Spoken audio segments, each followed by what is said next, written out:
So here we have 2 issues of Marvel previews. One of these is essentially worthless. The other does have some value. Let's talk about which issues do coming up next on this video from Bronzeville Comics.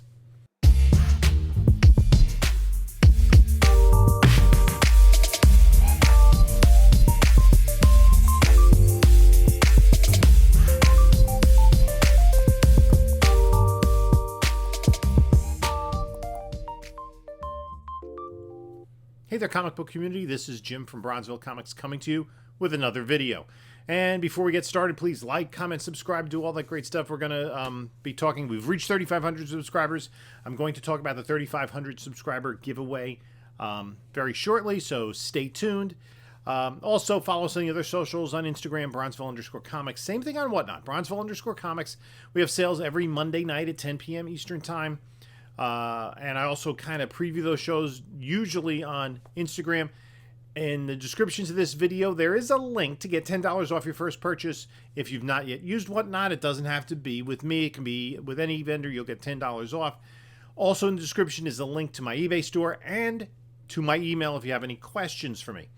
So we're going to look at a book that has sneaky value. And that is Marvel previews. Now, I showed 2 books right up the front, and so Marvel previews, if you're not familiar, goes to retailers, and this is from what, like 2010, 2009, March for May 2009, and what it is it lists, it gives like a checklist of the books that are going to be solicited. It does have, these are $1.25. I'm not sure what the price tag is. So this is previewing the new New Mutants series that came out. And they do have a Lockjaw and the Pet Avengers. That could have significance at some point in the future. So, and usually it's 2-sided. Usually there is a artwork on the back side as well, and that does become important. And it gives a synopsis with the artists and writers of upcoming series. It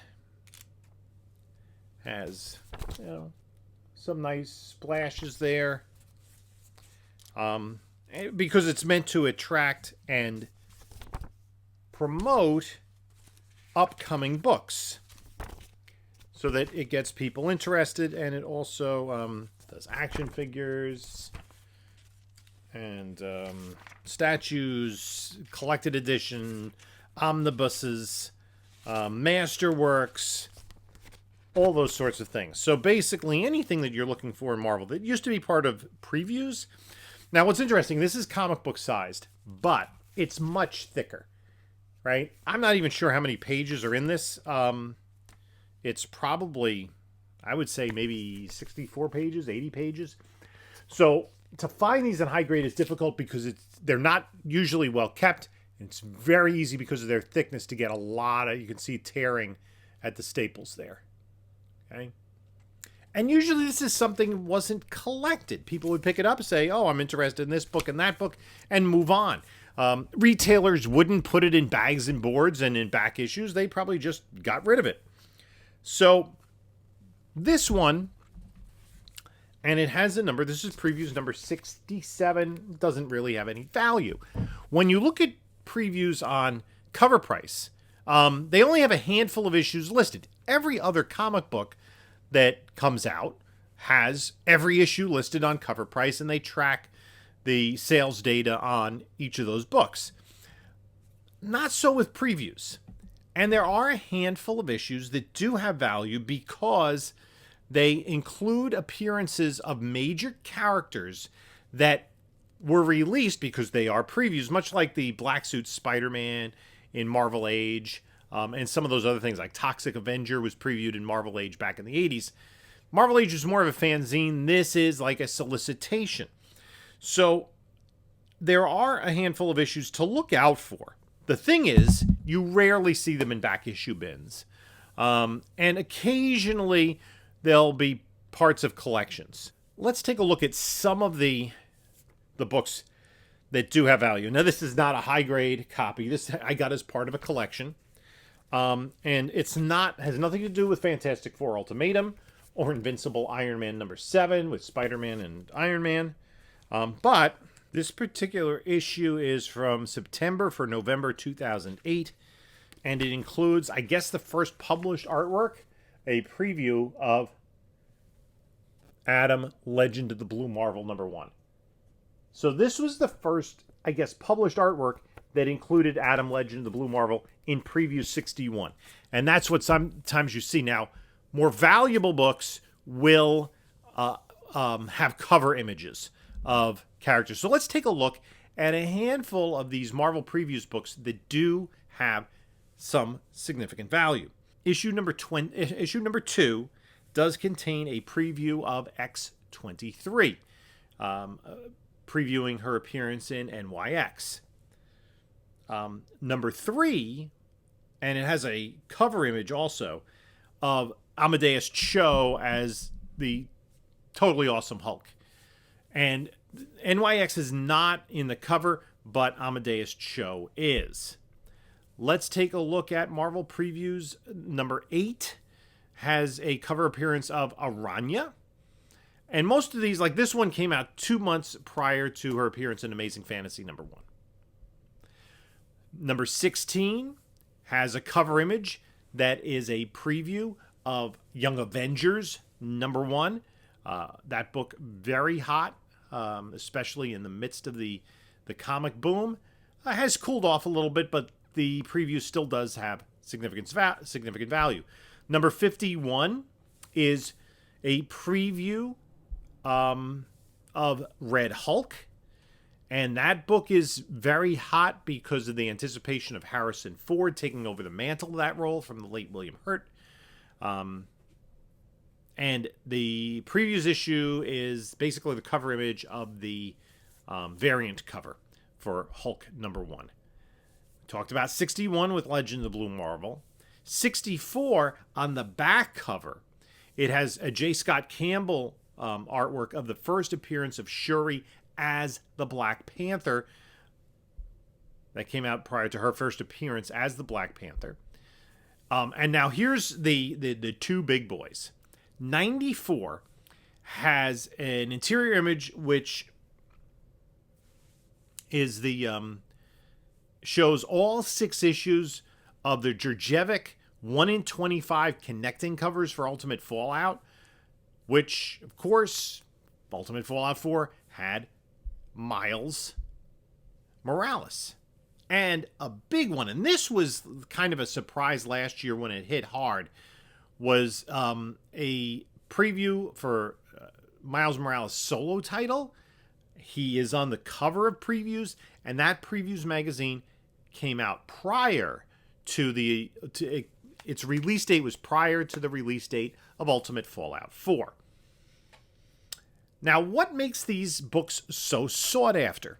Marvel Previews 95, which does contain that first image of Miles Morales, did sell in a CGC 9.8 in August of 2021 for $11,600.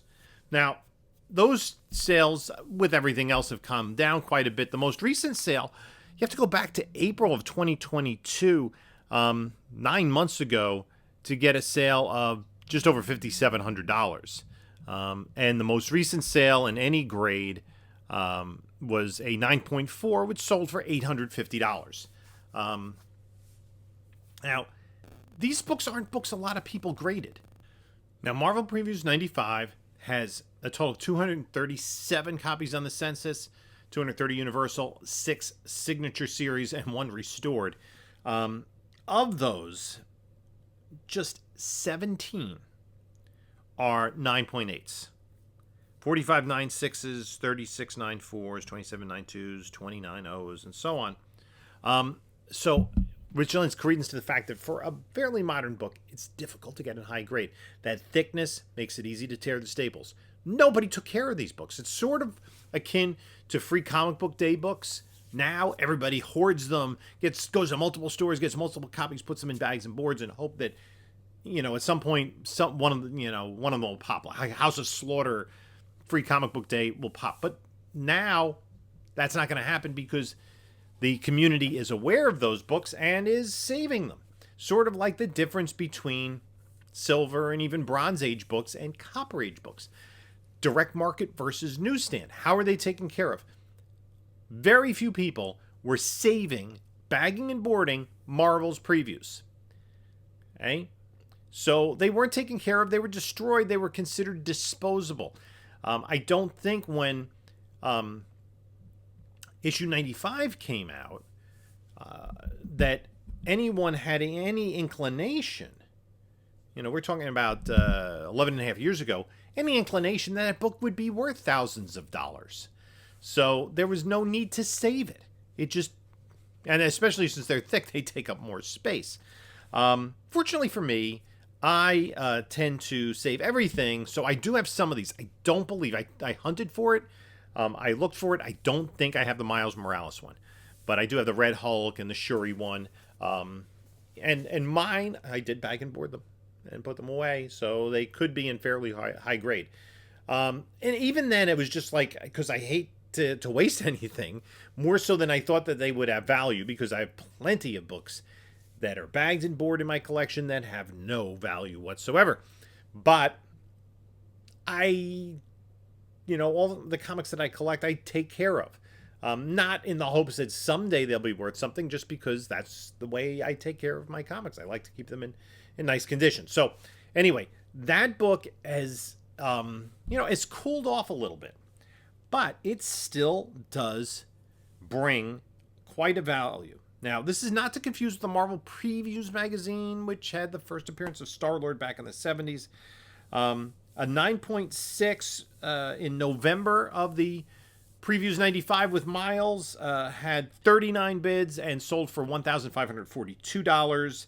There were some accepted sales at prices that were higher than that, so it's difficult to judge. In just a few days ago, as I said, that 9.4 sold for $850. So I think, if you use like kind of a doubling effect, $850 for a 9.4, maybe about $1,700 for a 9.6, $3,400, maybe more because of its scarcity for a 9.8.